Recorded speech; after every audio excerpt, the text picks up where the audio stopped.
এই যে 5ই আগস্ট ছাত্র জনতার যে বিপ্লব, সেই বিপ্লবের মাধ্যমে যে একটা একটু কারেকশন করে নেন, এটা বিপ্লব না অভ্যুত্থান। অভ্যুত্থান, ওকে ফাইন ওকে অভ্যুত্থান। সে অভ্যুত্থানে যে একটা পতিত সরকারের পতন ঘটেছে, সেই বিষয়ে আপনি কীভাবে দেখছেন? একটা প্রিভিয়াস গভর্নমেন্টের পতন হয়েছে, মাঝখানে একটা সেনা সমর্থিত সরকার আসছে, হ্যাঁ, এবং কিছু কি বলবো, এটা এক্সেপ্ট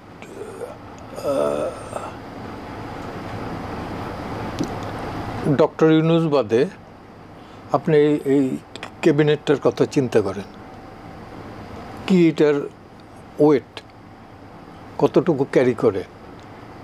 আর বেসিক্যালি তো ক্যারি করারও দরকার নেই, ইটস ইন্টারিম গভর্নমেন্ট। তার মেইন ডিউটি হচ্ছে একটা ফ্রি ফেয়ার লেভেল প্লেইং ফিল্ডে ইলেকশন দেয়া। সেক্ষেত্রে এখন একটা প্রশ্ন হচ্ছে রাষ্ট্র সংস্কার নির্বাচন, আপনি রাষ্ট্র সংস্কার এগুলো খুব ক্যাচি স্লোগান, রাইট? হ্যাঁ, আর খুব চমৎকার স্লোগান, শুনতে খুব চমৎকার শোনায়। রাষ্ট্র সংস্কার করতে কি বুঝান আপনি? এই রাষ্ট্র সংস্কার মানে হইল যে পুঁজিবাদী রাষ্ট্র থেকে অন্য কোনো রাষ্ট্র হবে? নট অ্যাট অল, সে ক্ষমতায় দেন নাই। এবং বিপ্লব যদি বলেন আপনি, তাহলে সেটা এখনকার দিনে বুঝায় যে পুঁজিতন্ত্রের বিরুদ্ধে সমাজতন্ত্রীদের বিপ্লব, সাম্যবাদীদের বিপ্লব, যেটা সমাজকে পরিবর্তন করে।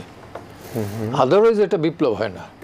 সিপাহি মিউটিনিও কিন্তু মিউটিনি হয়েছে, বিদ্রোহ হয়েছে, বিপ্লব হয় নাই। 1857 সালে সেটা মিউটিনি হয়েছে, নট বিপ্লব।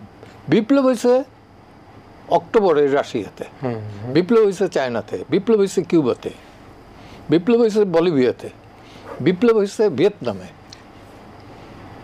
বাংলাদেশে 71-এ বিপ্লব হয় না, যুদ্ধে আমরা জয় করছি, স্বাধীনতা অর্জন করছি। বিপ্লব করতে হলে এবার সমাজের পরিবর্তন হয়, শ্রেণী থাকে না। শ্রেণী বৈষম্য যেটা, এরা বলে বৈষম্য বিরোধী, তো বৈষম্যই তো জানে না। বৈষম্য হলো শ্রেণী টু শ্রেণী, একটা রিক্সা পুলার থেকে একটা ধনীর, ইভেন রিক্সা পুলারের সাথে তার গ্যারেজের মালিক যে রিক্সাটা ভাড়া দিচ্ছে, এই বৈষম্যটা কিভাবে দূর করবে? হ্যাঁ, এটার একমাত্র পলিসি হলো মার্কসিস্ট পলিসি, আর কোনো অল্টারনেটিভ আমার দৃষ্টিতে আমি দেখি না। যদিও আমি নিজে মার্কসিস্ট না, কিন্তু আমি বিলিভ করি যে একমাত্র এটাই হলো মানুষের অর্থনৈতিক মুক্তির পথ। তো সেক্ষেত্রে এই যে 5ই আগস্টের বিপ্লবের, আবার বিপ্লব বলতেছেন আপনার কাছে? বিপ্লব আমার কাছে বিপ্লব, আমার কাছে অবর্থান।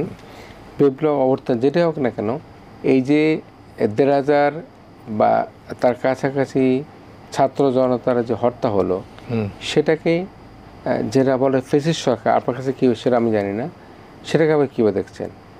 সেটাকে হত্যাকাণ্ড দেখছি, একটা বেআইনি হত্যাকাণ্ড।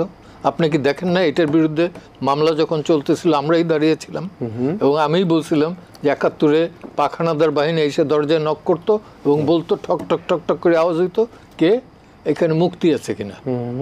আর 24-এ পুলিশ এসে বলতেছে ঠক ঠক করে, কি এখানে ছাত্র আছে কিনা।